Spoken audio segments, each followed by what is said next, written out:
बिहार में 20 नवंबर का दिन खास रहा। प्रजातंत्र का दो रंग दिखा। एक तरफ पटना के गांधी मैदान में सीएम नीतीश अपनी प्रचंड जीत के बाद शपथ ले रहे थे, वहीं दूसरी ओर उनको मानसिक और शारीरिक रूप से अस्वस्थ घोषित करने में लगे प्रशांत किशोर अपनी बुरी हार के बाद भितिहरवा गांधी आश्रम में मौन व्रत पर बैठे थे। जिसकी जीत हुई वो गांधी मैदान में था, जिसकी हार हुई वो गांधी आश्रम में था। बिहार चुनाव में एक भी सीट न जीत पाने के बाद प्रशांत किशोर ने यह ऐलान किया था कि वो एक दिन का मौन व्रत और उपवास रखेंगे। गुरुवार की दोपहर वो राष्ट्रपिता महात्मा गांधी की कर्मभूमि भितिहरवा पहुंचे।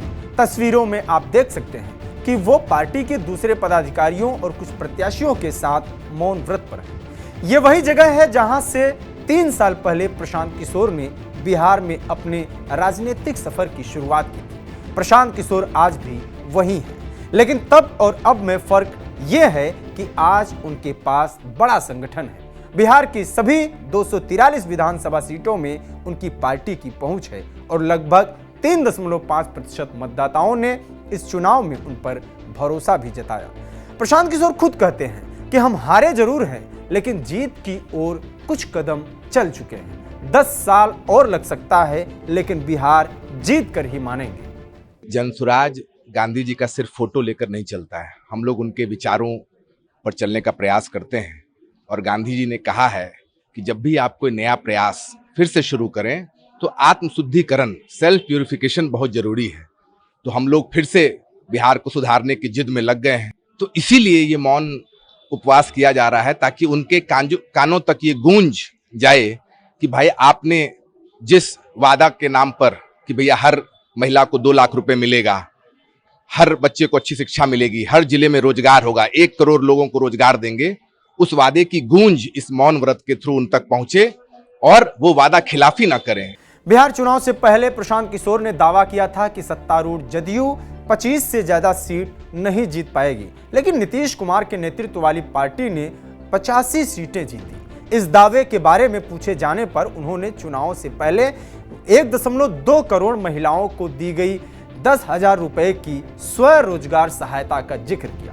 प्रशांत किशोर अपनी हार की बड़ी वजह नीतीश सरकार द्वारा महिलाओं को दिए गए 10-10 हजार रुपए को बताते हैं। एनडीटीवी को दिए एक इंटरव्यू में उन्होंने कहा, मेरा दृढ़ विश्वास है कि जदयू को 25 से ज्यादा सीटें नहीं जीतनी चाहिए थी, लेकिन अब जब उन्होंने 80 से ज्यादा सीटें जीत ली हैं तो लोग मुझसे कह रहे हैं कि आपका विश्लेषण गलत था। ऊपरी तौर पर यह गलत लगता है, लेकिन अगर आप गौर से देखें तो एक कारण यह है कि सरकार ने मतदान से पहले लोगों को 100 करोड़ रुपए से 125 करोड़ रुपए दिए। इसी इंटरव्यू में प्रशांत किशोर ने यह भी कहा कि उन्हें उम्मीद नहीं थी कि जनसुराज को सिर्फ 4% वोट मिलेंगे। उन्होंने कहा कि चुनाव से पहले कभी कोई सर्वेक्षण हमने नहीं करवाया, मैंने बिना सोचे समझे दांव लगाया। मेरा अनुमान था कि हमें 12 से 15% वोट मिलेंगे, लेकिन यह 3.5% ही निकला, इसलिए हमें विश्लेषण करना होगा।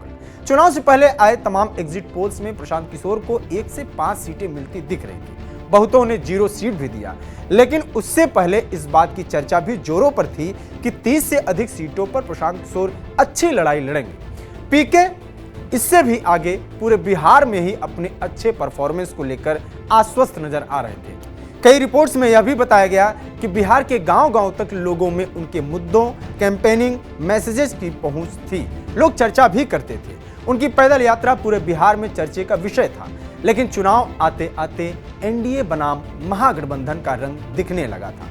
उनकी पार्टी भी यह मानती है कि हमारी बात तो लोगों में हुई, लेकिन अभी उसको स्वीकार नहीं किया गया है। मेहनत आगे भी जारी रहेगा, 10 साल भी लगे तो लगाएंगे, लेकिन बिहार जीत के रहेंगे।